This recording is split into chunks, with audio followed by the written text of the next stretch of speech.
आपसे बात हो रही थी एस्कोमाइकोटा के बारे में बात हुई। एस्कोमाइकोटा के बारे में बात हुई उसके भाई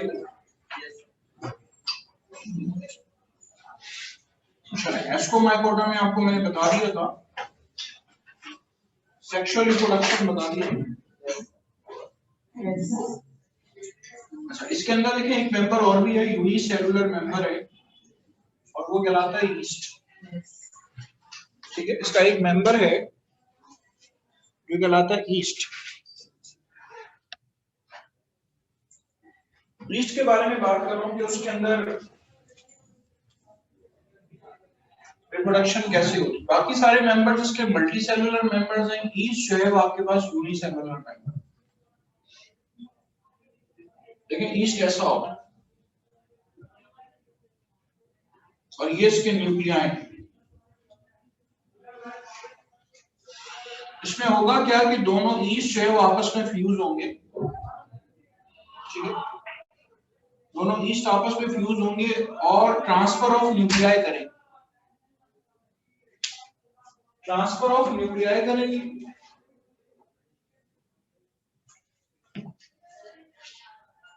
ये देखिए, अगर इस टाइप के न्यूक्लियस यहां मौजूद है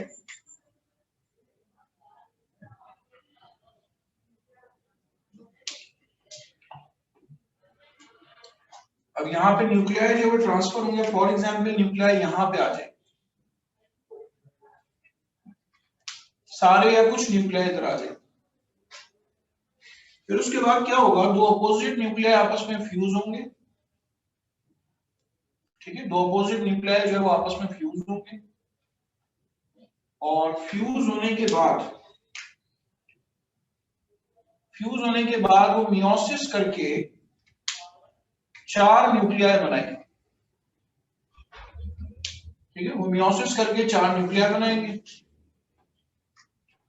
फिर उसके बाद वो माइटोसिस करके टोटल 8 न्यूक्लियाई बनाएंगे। ठीक है, इसके अंदर। उसके बाद क्या होगा, उसके बाद होगा ये, उसके गिद जो है वो आपके पास इस तरह से वॉल बन जाएगी। ठीक है, यानी ये सारे स्ट्रक्चर जिसके अंदर बने। आपके जहन में आएगा सर आपने बनाया क्या है? मैंने पी कैप लाइक स्ट्रक्चर बनाया। This is actually a P cap like structure. मैंने पी कैप लाइक स्ट्रक्चर जो वो बनाया। फिर उसके बाद क्या होगा, ये बर्स्ट होगा तो ये सारे एस्कोस्पोर्स, टोटल 8 एस्कोस्पोर्स बनेंगे इसके अंदर। ये सारे के सारे एस्कोस्पोर्स इसमें से निकल के बाहर आ जाएंगे। जब सारे के सारे एस्कोस्पोर्स इसमें से निकल के बाहर आ जाएंगे तो हर एक एस्कोस्पोर जो है वो ग्रो करके क्या बना लेगा, नया ईस्ट बना लेगा। ठीक है, हर एक एस्कोस्पोर जो है वो ग्रो करके नया एस्कोस्पोर, नया ईस्ट जो है वो बना लेगा। ठीक है, that's how the sexual reproduction occurs। इस तरह से इसके अंदर जो है वो सेक्सुअल रिप्रोडक्शन जो है वो हो पाता है। ठीक है, इस तरह से इसके अंदर सेक्सुअल रिप्रोडक्शन। अगर इसके अंदर बात करूं आपसे, एस्कोमाइकोटा के मेंबर्स में एसेक्सुअल रिप्रोडक्शन कैसे होती, तो एक तरीका जो है वो तो है कोनाइडिया, जो मैं आपको ड्यूट्रोमाइकोटा में जाके बताऊंगा इंशाल्लाह। और दूसरा है बडिंग। इसके अंदर आपके पास बडिंग फॉर्मेशन हो। ये देखिए, ये आपके पास ईस्ट है, इसमें इस तरह से आउटग्रोथ निकलेंगी।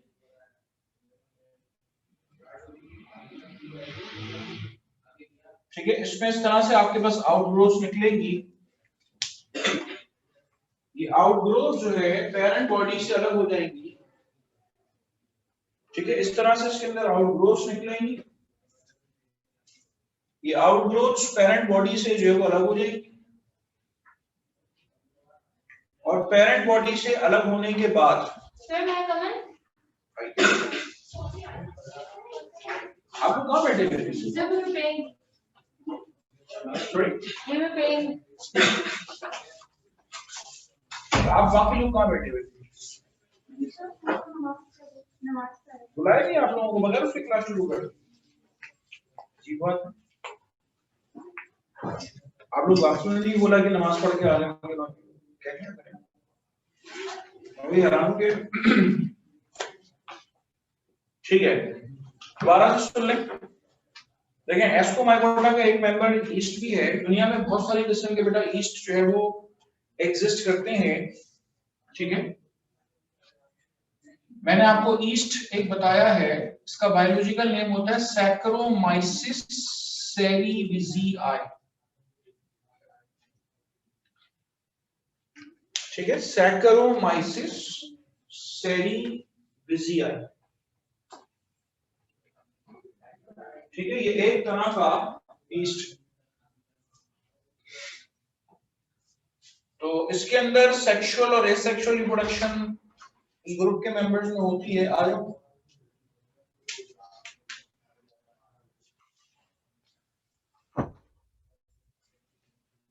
सेक्सुअल और एसेक्सुअल रिप्रोडक्शन दोनों होती है। मैंने आपको बताया कि देखें ईस्ट है मल्टी न्यूक्लिएटेड स्ट्रक्चर होता है ईयर शेप होता है ओवल शेप होता है। दो ईस्ट जो है वो आपस में फ्यूज हो जाते हैं। जब दो ईस्ट आपस में फ्यूज हो जाते हैं तो इससे क्या होगा आपके पास न्यूक्लियर ट्रांसमिशन होगी एक जगह से दूसरी तरफ। ठीक है न्यूक्लियस जो है वो ट्रांसमिट होंगे एक से दूसरे के। फिर न्यूक्लियस ट्रांसमिट होने के बाद न्यूक्लियस पड़े रहेंगे फौरन फ्यूज नहीं हो क्योंकि आपने पढ़ा हुआ sentence immediate after cytoplasmic fusion there is no nuclear fusion.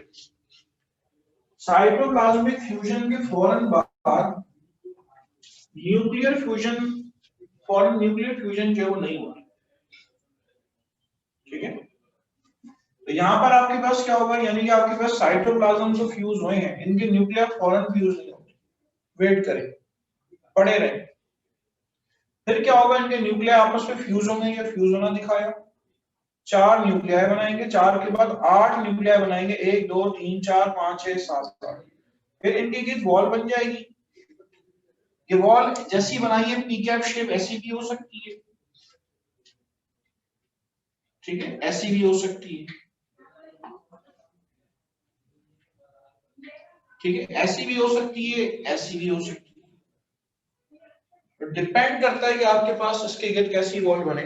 मुख्तलिफ शक्लें बनती है पी कैप शेप है फली नुमा होता है गोल हो सकता है। अब ये स्ट्रक्चर्स बनेंगे इसके अंदर और ये डिटैच हो जाएगा और फिर उसके बाद क्या होगा इसके अंदर जब स्ट्रक्चर्स बनेंगे ये बर्स्ट हो जाएगा। बर्स्ट होने के बाद ये बाहर निकलेंगे बाहर निकल के आएंगे तो ईस्ट बना लेंगे। ठीक है ये तरीकेकार है सेक्सुअल रिप्रोडक्शन। एसेक्सुअल रिप्रोडक्शन कैसी होगी? एसेक्सुअल रिप्रोडक्शन ऐसे होगी बर्डिंग के जरिए। ठीक है बर्डिंग के जरिए इस तरह से आउटग्रोथ होंगी उसकी सरफेस पे और आउटग्रोथ होने के बाद ये जो बर्ड है ये पेरेंट बॉडी से अलग हो जाएगी। ठीक है पेरेंट बॉडी से अलग हो जाएगी और क्या होगा ग्रो करके ईस्ट बना लेगी। ये इंडिविजुअली भी आप एक दूसरे से अलग अलग हो जाती हैं डिवाइड हो जाती है। ठीक है इंडिविजुअली भी एक दूसरे से अलग अलग हो जाती हैं डिवाइड होने के बाद।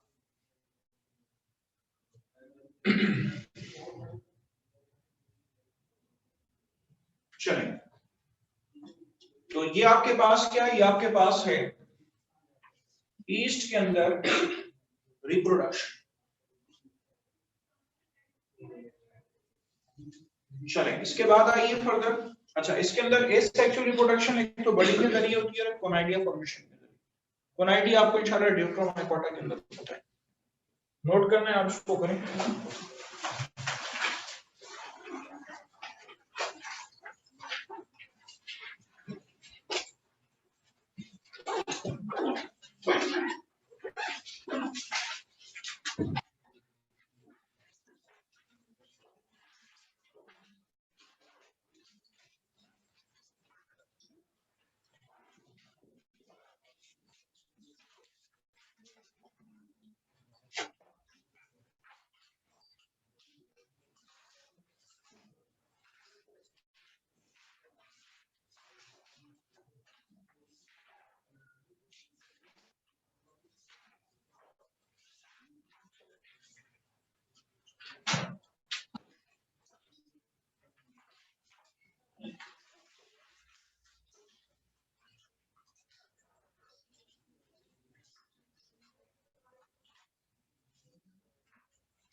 इस ग्रुप में आपको एक खास बात ये भी पढ़ने को मिली है, किंगडम फंजाई के अंदर चाहे मल्टी सेलुलर मेंबर्स हो चाहे यूनिसेलुलर मेंबर्स हो, दोनों तरह के members are part of kingdom fungi.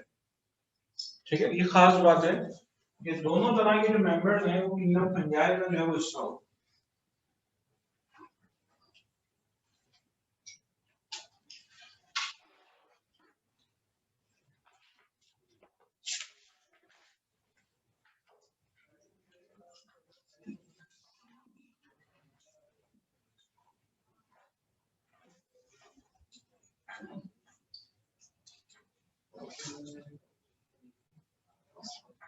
चलिए इसके बाद आइए फर्दर। अच्छा, एस्कोमाइकोटा एंड अप करने से पहले आप जरा देख लें कि इसके अंदर एस्को कार्प कौन कौन से होते हैं। इसके अंदर एस्को कार्प ऐसे होते हैं जो बिल्कुल आपके पास खुले हुए। इसके अलावा आपके पास एस्को कार्प ऐसे भी होते हैं जो पूरा बंद हो। ठीक है, जो बिल्कुल इस तरह से आपके पास पूरा बंद। और एस्को कार्प आपके पास ऐसे भी हो सकते हैं, ठीक है, जिसमें आपके पास ये ऊपर से एक ओपनिंग जो है बस बनी है।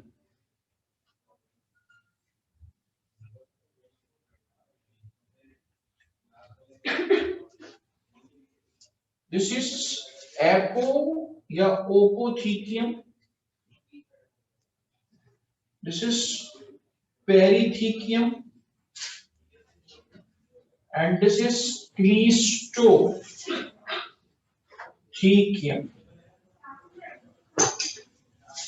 ठीक है, क्लीस्टोथीकियम। तो ये मुख्तलिफ टाइप के आपको एस्को कार्प्स मिलेंगे। एग्जाम्पल्स में आपको मोरेल्स ट्रफल्स, ये आपको एग्जाम्पल्स मिलेंगे एस्कोमाइकोटा। और ईस्ट का नाम मैंने आपको बताया सैक्रोमाइसिस सेरेविसियाe, कैंडाइडा एल्बिकन, ये भी ईस्ट का नाम है। दुनिया में बहुत सारे किस्म के आपको ईस्ट मिलेंगे। ये वाला कैंडाइडा एल्बिकन तो आपको सुन के हैरत होगी, हमारे मुंह में रहता नॉर्मल फ्लोरा के तौर पर। तो मैंने आपको एड्स पढ़ाया था तो मैंने आपको ये बात बताई थी कि जो एड्स के मरीज होते हैं उनकी इम्यूनिटी इतनी कमजोर हो जाती है, जो नॉर्मल फ्लोरा होते हैं वो उन पे हमलावर हो जाते हैं। ठीक है, जो नॉर्मल फ्लोरा होते हैं वो उनके ऊपर हमलावर हो जाते हैं। तो कैंडाइडा जो है वो एक नॉर्मल फ्लोरा है हमारी बॉडी। ठीक है, नोट करना चाहें कुछ कर लें तो मैं बता देता हूं।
चलो मिटा दो, ठीक है। इसके बाद आइए further, very next to it is आपसे बात करने जा रहा हूँ एस्कोमाइकोटा में बनोगे। बेटा आपको उसके बाद बताने जा रहा हूँ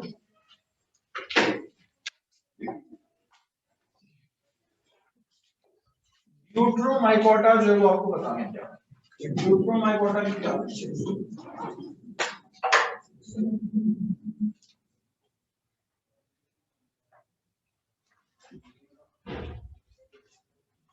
ड्यूट्रोमाइकोटा ये कहलाता है fungi imperfecti.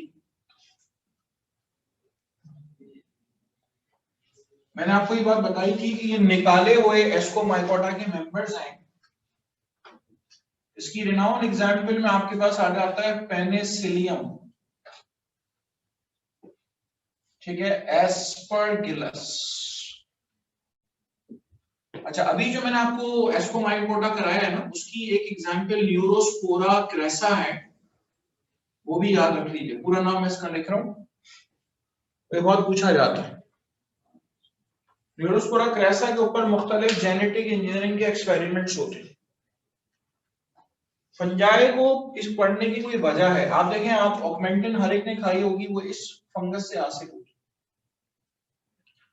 Penicillium, Aspergillus fungus, ठीक है, ड्यूट्रोमाइकोटा का मेंबर।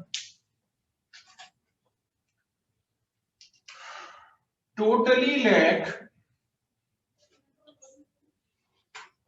सेक्सुअल रिप्रोडक्शन, ठीक है, इसमें सेक्सुअल रिप्रोडक्शन जो है वो बिल्कुल भी नहीं होती, ठीक है। These fungi totally lack sexual reproduction, only reproduce asexually, ठीक है, और कॉमनली ये प्रोड्यूस करते हैं कोनाइडी। समटाइम्स पैरासेक्सुअलिटी में अकर्स, ठीक है, बाजू का जो है वो पैरासेक्सुअलिटी हो जाती है, इन विच nuclei of the same living fuse together। एक ही लिविंग के न्यूक्लियाई जो वो फ्यूज होते हैं एंड देन डिवाइड। ठीक है, उसके बाद क्या होता है, उसके बाद वो डिवाइड हो जाता है।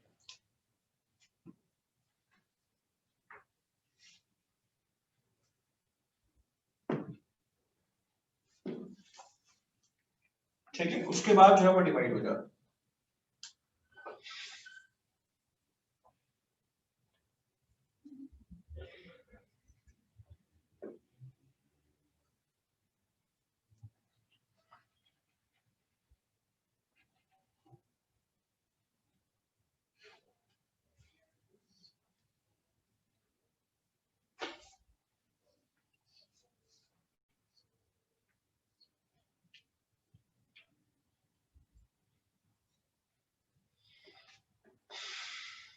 ये सेपरेटेड हाइफी रखता है, और मैंने कहा था ये निकाले हुए इसको माइकोटा के मेंबर्स हैं, तो आपको इसके अंदर जो है वो 2 न्यूक्लियाई भी नजर आए। ठीक है, आपको इसके अंदर जो है वो 2 न्यूक्लियाई भी नजर आएंगे इस तरीके से, और ये इसके क्या है, ये इसकी राइजोइडल हाइफी।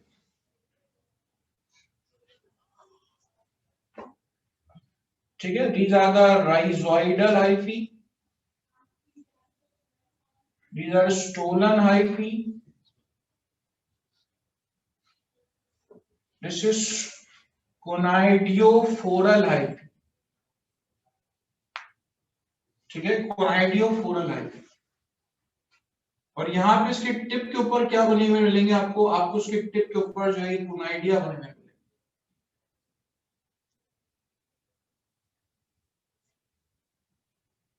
ठीक है, ये देखिए कोनाइडिया बने हुए मिले। आपको बताने जा रहा हूँ कोनाइडिया फॉर्मेशन कैसे हो।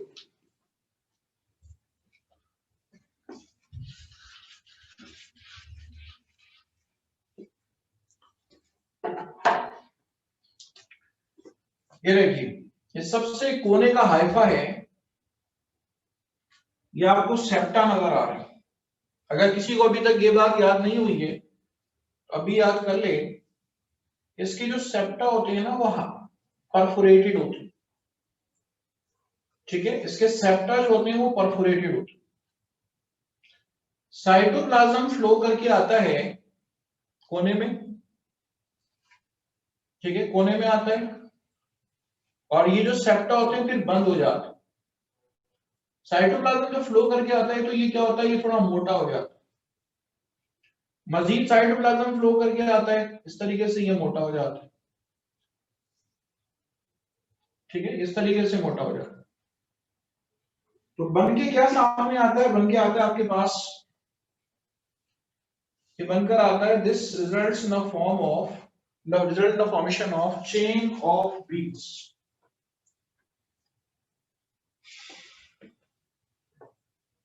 ठीक है, this results in the formation of chain of beads.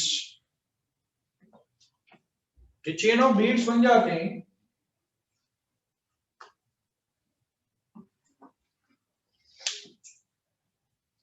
ठीक है, इस तरह से आपके चेन ऑफ बीड्स बन जाते हैं, उसको कहते हैं कोनाइड। तो ये जितने भी ये एक स्ट्रिप आपको इसके कोने में नजर आ रही है, इतनी ढेर सारी है। ठीक है, पूरी आपके पास ये चेन ऑफ बीड्स जो है वो बन जाती है। आपकी किताब में इतनी लेबलिंग इसकी है नहीं, वरना ये जो आपको बेस नजर आ रहा है इसको कुछ कहते हैं स्टेरिगमेटा, मेट्यूली, मुख्तलिफ नाम है। आपके कोर्स में इतनी है नहीं, इसलिए मैंने सिर्फ आपको चंद बता दी। ये कहलाता है ब्लू ब्रेड मोल्ड।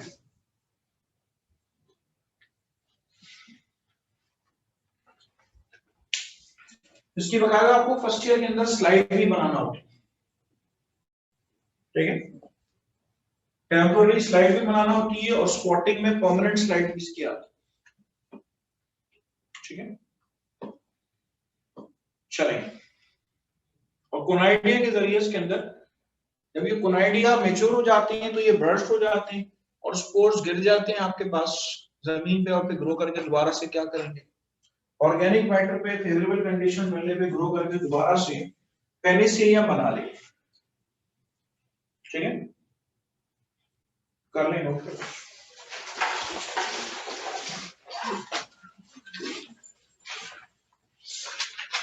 पैरासेक्सुअलिटी वाली बात बेटा आपकी किताब में लिखी हुई है, वरना माइकोलॉजी कहती है, फंगस की बड़ी बड़ी किताबें वो ये कहती है कि पैरासेक्सुअलिटी इज। ठीक है, आपकी किताब में लिखा हुआ है कि आ जाए इसलिए आपको बता दिए।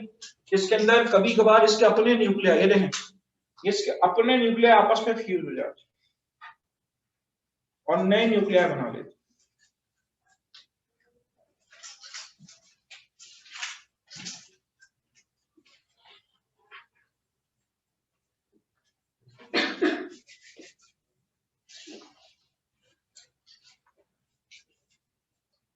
गर्मी तो नहीं लगी?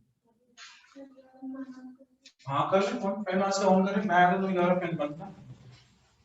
एक मैं खुद खोलता हूँ काम करते हैं।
और बाकी बातें आपको नजर आ रही हैं, लेकिन आपको ये नजर आ रहा है सेपरेटेड डायकैरियोटिक, ये दोनों बातें आपको पता है इसको माइकोटा के अंदर थी, ठीक है, ये दोनों बातें आपके पास एस्ट्रो माइकोटा के अंदर थी, वो सेपरेटेड भी थी और डायकैरियोटिक भी थी।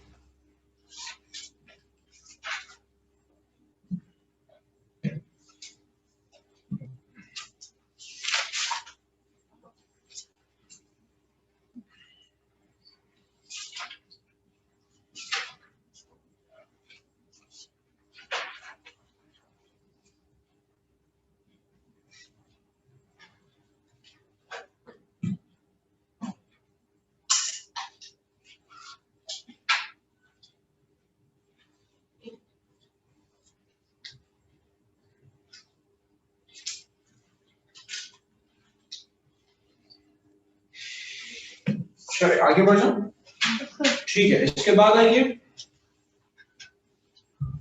एडवांटेजेस और डिसएडवांटेजेस के बारे में आपसे बात करूंगा।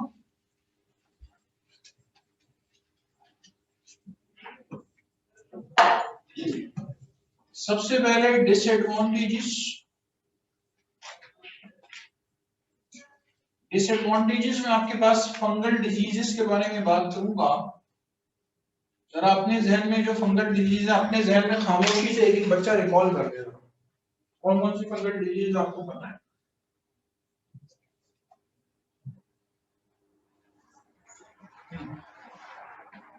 फंगल डिजीज कौन कौन सी पता है?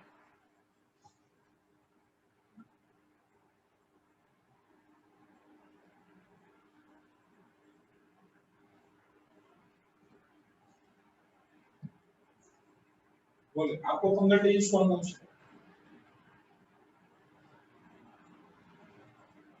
Athlete's foot, ringworm, histoplasma, and histoplasmosis mildews.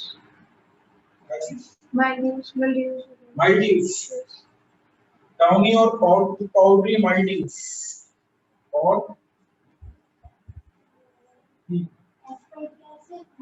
शाबाश एस्परजिलोसिस मोनिलियोसिस, ठीक है, कितनी हो गई? 6 हो गई। और अच्छी खासी बताना, एथलीट्स फुट, रिंगवर्म डिजीज,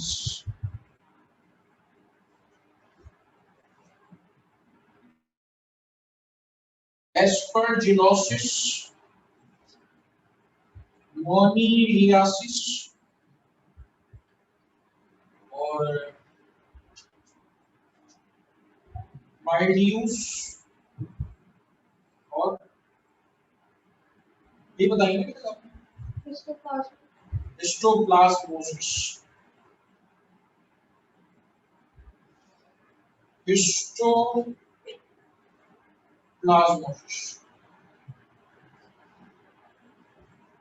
चलिए और बताइए।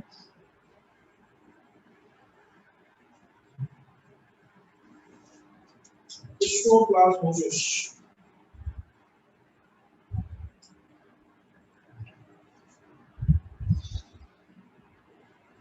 सर आपने कहा था कि डेंड्रफ भी फंगस में ला सकते हैं। डेंड्रफ का सर यहाँ पे बेटा लिख नहीं सकते, आपकी किताब में जो है ना, मैं खासकर वही पूछ रहा हूँ। लेकिन बिल्कुल है डेंड्रफ। और बीमारियां तो ऐसी है कि ये तो कॉमन बीमारी नहीं, स्कैबिस की बीमारी सुनी था। उसमें होता क्या है, पूरे जिस्म में फंगस की वजह से खुजली होती है, इचिंग होती है, बड़ी कॉमन बीमारी है। और उससे कांटेक्ट में कोई आता है उसको भी फौरन स्कैबिस होता है। अब एंटी स्कैबियल लोशन लाते हैं, उससे बंदा जो है वो उससे बंदा जो है वो सेहतयाब होता है। ठीक है, तो स्कैबिस भी बहुत अहम बात है। आपकी कोर्स करी थी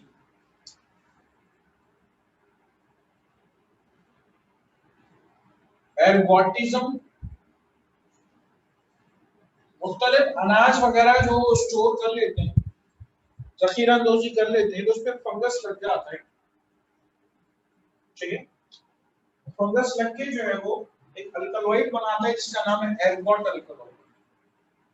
अगर वो इंफेक्टेड अनाज जो है इंसान खा ले, उसमें क्या होगा कि वो उसकी जान जा सकती है, एर्गोटिज्म कहलाता है। चलें, बहरहाल ये बीमारियां अच्छा है। हाँ, कि ओरल थ्रश, ओरल थ्रश मैंने आपसे कहा कि जो एड्स के मरीज होते हैं उनके मुंह में फंगस लग जाता है, उसको ओरल थ्रश कहते हैं, कैंडिडियासिस को। चले, 1 2 3 4 5 6 7 8, चले 8 भी का। ठीक है, फंगल डिजीजेस के अलावा और क्या डिसऑर्डर्स हैं? फंगस और क्या करता है? स्पॉइलेज ऑफ फूड करता है। ठीक है, खाना खराब कर देता है।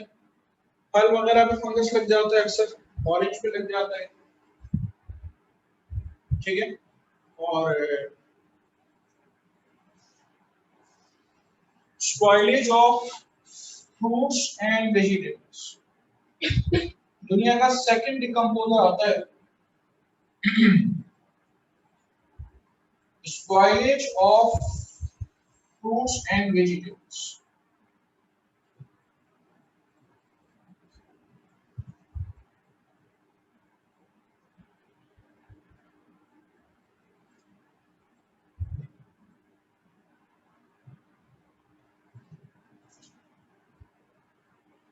और क्या लिखा है?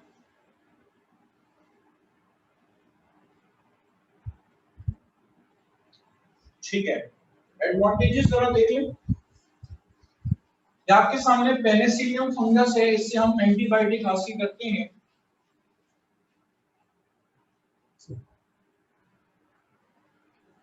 एडवांटेजेस,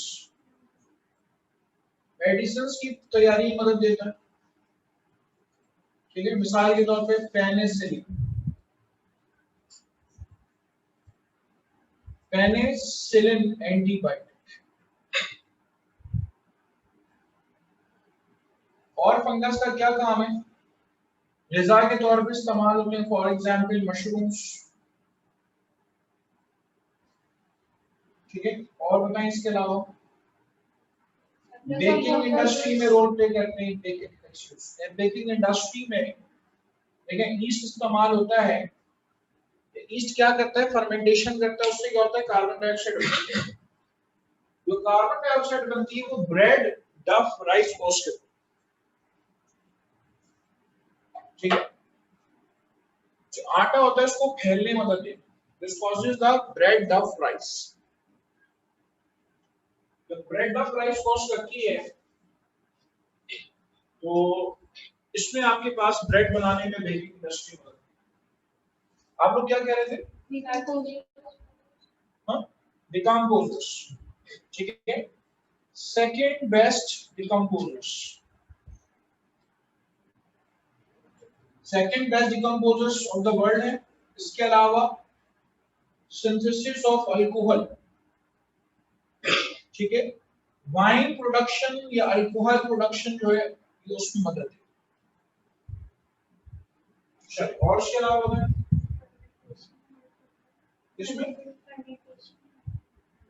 हाँ तो फर्मेंटेशन ही तो बताया बेकिंग इंडस्ट्री। बेकिंग इंडस्ट्री जो है फर्मेंटेशन की इक्वेशन लिख देता हूं C6H12O6 giving rise to C2H5OH plus carbon dioxide. यानी कि कार्बन डाइऑक्साइड बेकिंग इंडस्ट्री में ये कोई फर्मेंटेशन के जरिए अल्कोहल बन गया। फर्मेंटेशन कहलाता है respiration the absence of oxygen.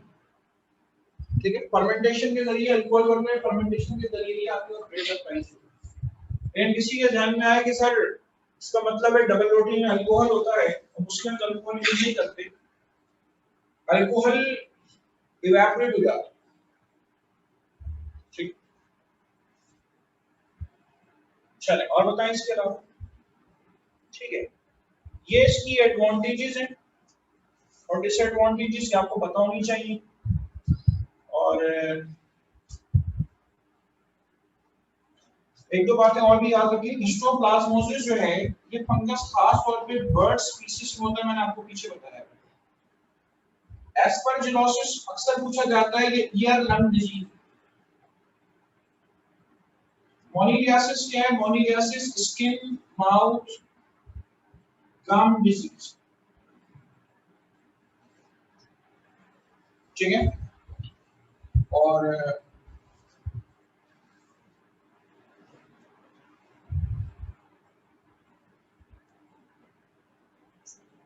अच्छा फंगस जो है एक बहुत इंपॉर्टेंट माइकोटॉक्सिन बनाता है, इसको कहते हैं एफ्लाटॉक्सिन।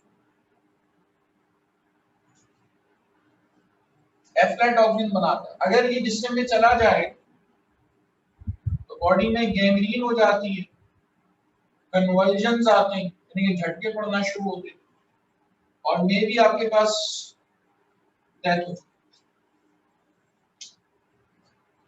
माइकोटॉक्सिन एफ्लाटॉक्सिन जो जिस्म में जाने के बाद गैंग्रीन, गैंग्रीन क्या होती है? नेक्रोसिस को कहते हैं। नेक्रोसिस क्या होती है? एक तरह की सेल डेथ है, वो कहलाती है गैंग्रीन। चले कोई बात पूछनी है तो पूछ लें। अच्छा एक और आखिरी बात यहाँ पे आपसे करूंगा, शॉवर कर्टेन्स पे फंगस ग्रो करता है, वो कहलाता है रोडोप्टेरा।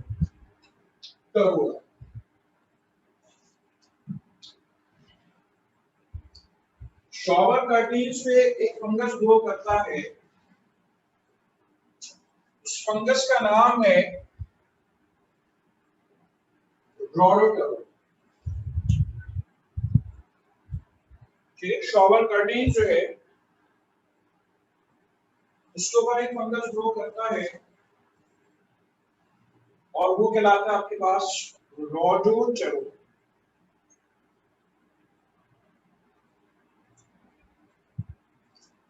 कर लें नोट कर लें।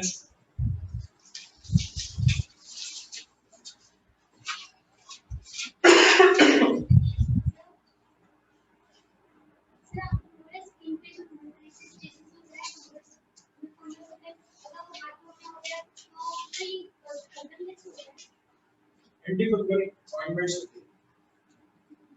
एंटीफंगल दवाइयां आती, अगर किसी के हाथ में फंगस, अक्सर उंगलियों वगैरह में नेल्स वगैरह में फंगस लग जाता है, तो बहुत सारी एंटीफंगल क्रीम्स आती हैं, केटोकोनाजोल, निकोनाजोल और फ्लूकोनाजोल, निजोराल वगैरह के नाम से ऑइंटमेंट्स आते हैं, वो लगाने से सही होता है।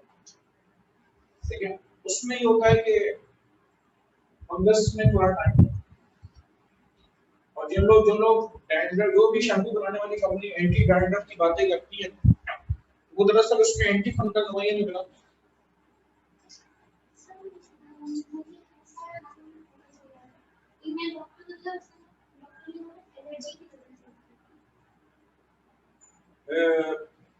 देखिए पर्सन टू पर्सन देखिए इम्यूनिटी जो है वो वेरी करती है, और जो हमारी स्किन की इम्यूनिटी है वो भी पर्सन टू पर्सन वेरी है। उसकी वजह से अक्सर लोगों को जो है वो फंगल इन्फेक्शन हो जाता है। आपने अंदर कितने डर्मेटोलॉजिस्ट को विजिट किए? हाँ, तो किसी बेहतर डर्मेटोलॉजिस्ट के पास जाएं ना, उससे ये होगा कि वो अब तो बहुत बेहतर मेडिसिन आ गई, दोबारा ग्रोथ नहीं होगी।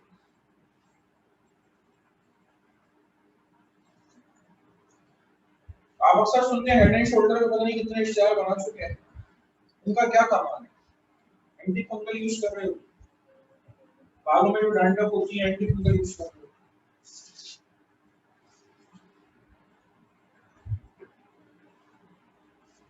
आज की क्लास हेड एंड शोल्डर वालों ने sponsor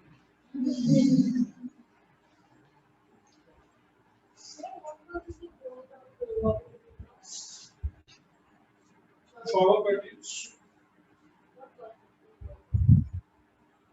moist environment, and some darkness. This promotes the growth of it. And it also depends on the type of curtain it is. It also depends on type of